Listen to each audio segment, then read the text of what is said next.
Promo, tag 5 na lang. Yan, tag 5 na lang, gukutik. Ayun guys, welcome to my vlog, Lolito World Tracker. So pupunta kami sa sa Cervic, sa Certix kami magkakarga. So ito yung way na ito, 418 to 219. So ito yun siya, okay. Yan, 418 to 219. So siyempre si Rafael lang ating bumira. Yan, bumira siya ngayon dahil ito yung last loading namin. Galing kami ng Allen, Germany pa rin. Galing kami ng dalawang delivery. Ngayon dalawang karga naman kami galing sa Allen, tapos dito sa Cervic. Okay, short video lang dito sa ating YouTube channel. So salamat sa mga new subscriber at new followers sa ating page, no. Maraming salamat sa inyo guys. Kayo naman ang nagbibigay sa akin ng tawag nito, liwanag, pambili ng ginamos. Pang ginamos lang tong akin, walang anuhan to, wala tong anuhan, basta ako ay nagbablog lang ng aming mga galawan. So continue on B219 for 8 kilometers. 219 diretso kami dito, 219 route. Ikot-ikot lang kami dito sa Germany ngayon. Papunta namang Austria itong aming ikakarga. Nagkarga kami ng machine doon sa Allen. Hindi ko na kinuha ng video kasi priority yung pagkakarga para hindi tayo maabala sa oras ng pagtatrabaho, no. So ganun ang inuuna natin. Nagpa-vlog na lang ako sa paglabas o pag sa karsada. Papakita ko lang ang mga views sa ating mga subscriber dito. Ora, shout out sa inyong lahat, kabayong pula. Ayan. So malapit na kami sa aming loading place. Mga 8.6 kilometro na lang kami. So, papakita na. Lagi ako nagkakarga dito, kaya alam ko tong na to, 219 route. So first time ni Rafael ditong makarating dito sa Germany, sa loading area na ito, Cervic. Ayan. First time. So, pandirigman na ito sa karsada. Ganda, no? Nakakatuwa lang yung ganda ng ganda ng pagmasdan. Siyempre para lang tayong namamasyal lang talaga kami kasama trabaho, kasi ang tracker kung saan kami pumupunta, kung saan kami nakakarating, no? Sa Germany, Netherlands, Belgium, Austria. Actually 18 countries na yung napuntahan ko dito sa Europe. Pang yung Saudi, pang 19 yun ang bansa. Marami na tayong bansa napuntahan na libre na may may sweldo pa tayo, no, habang pumupunta tayo sa mga lugar, no, bilang truck driver. So ngayon mag truck driver na kayo kung gusto niyo maikot ang world, tsaka siyempre subscribe nyo na rin si Lolito World para maikot nyo yung world. Maisama ko kayo sa aking tour sa around the world, sa Europe. Okay, anyways, basta ingat lagi. So i-post ko kasi para doon tayo, papakita ko sa inyo yung mga kaganapan, no? Sa ikakarga namin nito, isang kargahan pero dalawang bagsak, no? Bali tatlo pala. Unang karga, siyempre sa last na i-diskarga sa Allen, makina yun, malaking makina pang farm. So sa pangalawang karga naman, isang kargahan, dalawang bagsak sa Ort at saka sa Red. Yun, sa Austria. Puro Austria naman ito. Ito Germany ngayon. Kulang ganyan lang mga galawan, no? Basta ang importante, may diskarga natin yung maayos yung pangarga. Basta sa pagmamaneho, with care tayo, no? Kumbaga kasamang pag-iingat, mag-iingat tayo sa karsada, mostly iingatan din natin yung mga pangarga para hindi magkaroon ng magbara-bara sa karsada para ano ba, ganun lang ang pagtatrabaho, no? Secure natin yung mga pangarga bilang truck driver. Unahin talaga mag-secure, tapos pag nasa karsada na, quit care tayo sa pagmamaniho. Siyempre huwag tayong pabangking-bangking. Alright, ganda ng mga akuan nila. Oh, sarap ng buhay ni tatay doon na. Okay, gutom na ako, nagutom. Doon na tayo kakain sa ano, sa ating loading ano.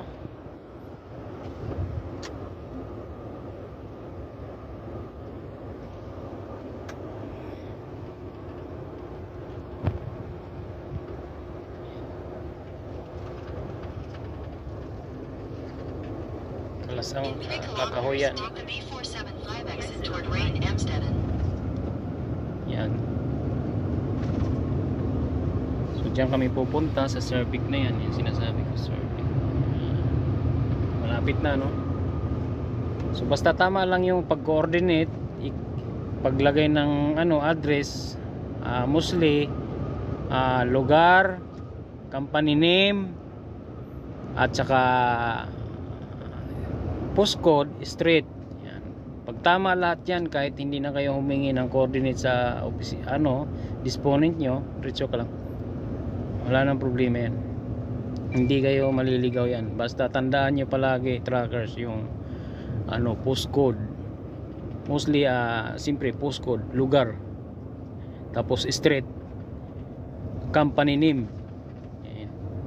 Yan yung mga lugar. So, na dapat tandaan ninyo. Pag nakuha nyo yan, talagang dadaling kayo doon sa dadaling kayo sa lugar kung saan kayo pupunta. Basta kompleto yun, hindi kayo maliligaw yan.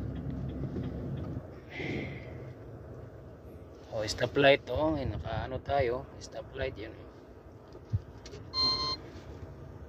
Tayo natin yan pag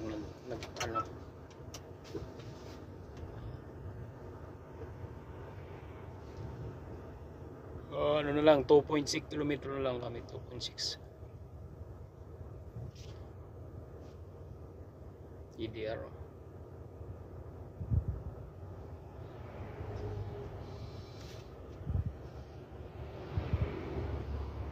Scania, Indot Scania.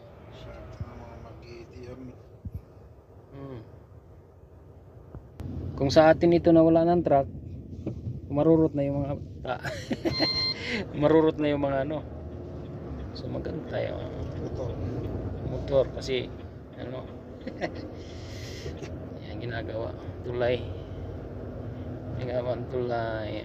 kuliga, sira na ba yung tulay natin?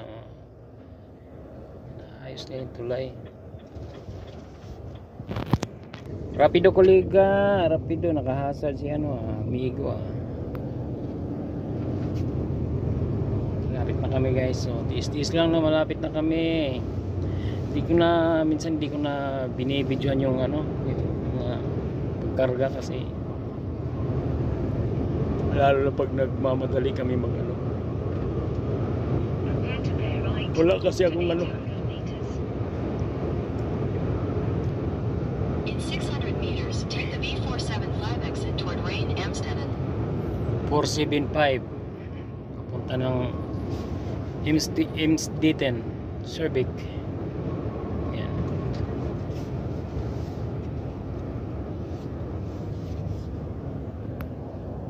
After 300 meters, bear right. Then take the next right. Take the B475 exit, then turn right onto Hahnstrasse. Bear right. Company dyan. Right na nga kami, right.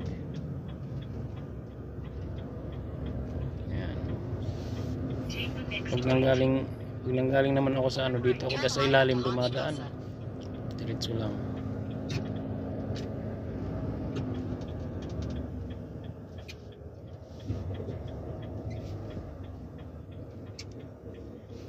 Indot ang mansion,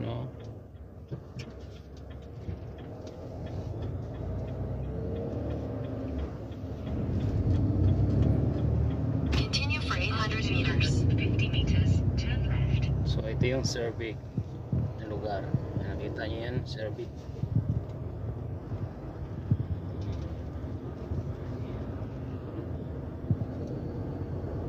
Maraming mga company dito.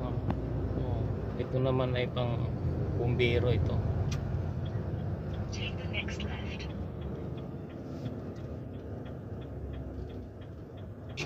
Sige, pasok.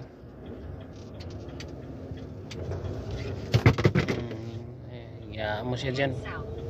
Yampas yan sa ano. In 600 meters, turn right. Prepare to arrive at your destination after Doon ka 600 sa ano, meters. number 2. Ito na yun eh, Cervic. Pero diretso ko lang. Diretso ko lang. Doon sa bureau tayo, sa bureau. Bureau custom.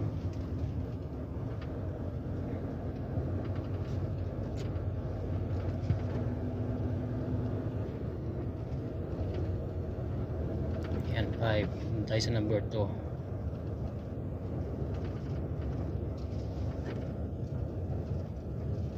You arrive at your destination after 300 meters.